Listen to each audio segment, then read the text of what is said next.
จันทร์ส่องมาหน้าผาท้องฟ้าใส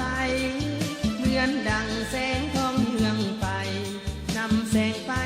แห่งความสุขเพื่อตอบสนองพวกพี่น้องทั่วแดนนานาสาวหนุ่มลาวเมื่อแห่งแข่งกาสมัครมาหับหน้าที่ครูทำคืนทานจันเพ็งเป็นแสงส่องมาเสียงแคนหนุ่มสาวนาดังกอมมากับสายลมไต่ตะเกียงน้อยเพื่อคนครัวเรียกงานของตนจนลาทีผู้ยังสู้ทนค่อนคืนผู้คอยนิทานเสียงสักกุณาเพลงใหม่สายลมพาแผ่วผ่านต้นตาลแววมาค่อยเหมือนเพลงประสานดนตรีเรียกงานสิบสอนหลายวันเดือนจนกลายเป็นปียังซื่นใจเฮ็ดร้อนหน้าทีผลงานมีแก่ศาสตร์มากมายสิ้นสุขศึกษาขอลาก่อนแล้วทิ้งทางป่าอยู่นู่นทุกวันข่าวเมื่อการปีเก่าก่อนหลังสุดที่ห่วงหาจนน้ำตาลิ้นนองไหลหลังลานักเรียนของถิ่นเคยยังศพใหม่จะหวนคืนมา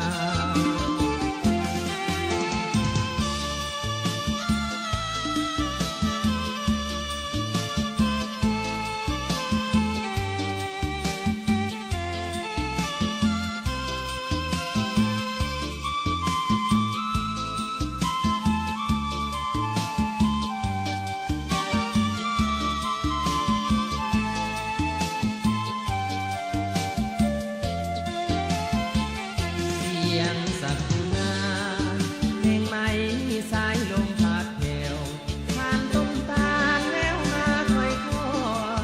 เหมือนเพลงประสานดนตรีเรียกงานสิบสอนหลายวันเดือนจนกลายเป็นปียังซึ้งใจเฮ็ดร้อนหน้าทีผลงานมีแก่ศาสตร์มากมายสิ้นสุขศึกษาขอลาก่อนแล้วทิ้งทางป่าอยู่นู่นทุกวันข่าวเมื่อการปีเก่าก่อนหลังสุดที่ห่วงหาจนน้ำตาลิ้นนองไหลหลังลานักเรียนท้องถิ่นเคยยังศพใหม่จะหวนคืนมา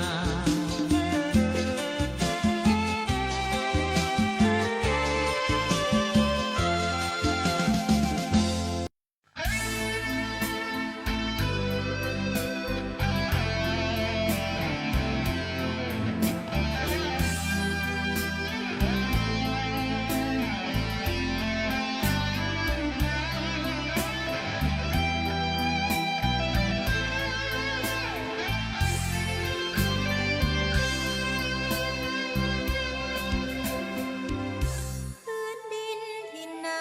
บ้านป่าขาดอนแห่งนี้สร้างสวยงามดีเมื่อแสงสุรีสาดส่องเห็นเข้าในนาลากวยแกว่งหัวงามเมื่อลมต้องงามแท้พวงทองเมื่อยามเลี้ยวมองสุขใจ นกน้อยก็มาหาบอนที่เคยซอกกินแถมห้วยน้ำลินถิ่นนี้ยิ่งงามสดใสเห็นนกมีคู่เคียงข้างดวงจิตน้องสร้างเกิดหวันไหวลมพัดก็ไผ่เสียงดังกอมให้น้องยิ่งหลงไหลอ่อนสวงเห็นพ่อนาเกี่ยวเข้าสวยกันแดดก็ฮ้อน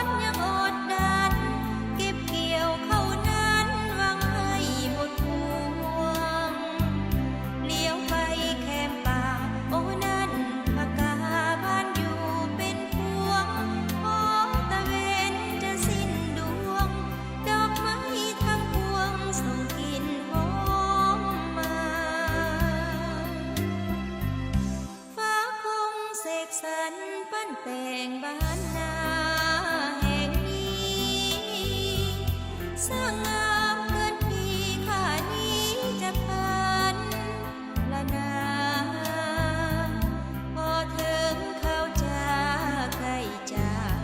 จะพากนี้ไปอะไรหาลาแล้วบ้านป่าข้านี้คิดว่าจะกลับคืนมาดังเคย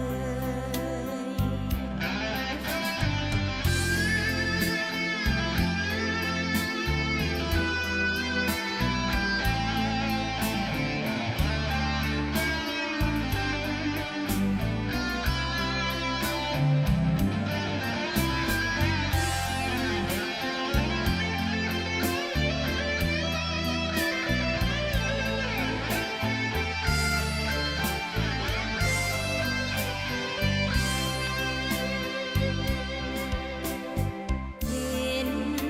พ่อนาเกี่ยวข้าวสวยกันแดดก็ร้อนยังอดดันเก็บเกี่ยวข้าวนั้นหวังให้หมดห่วงเลี้ยวไปแคมป่าโอ้นั่นพากาบ้านอยู่เป็นพวงพอตะเวนจะสิ้นดวงดอกไม้ทั้งพวงส่งกลิ่นหอมมา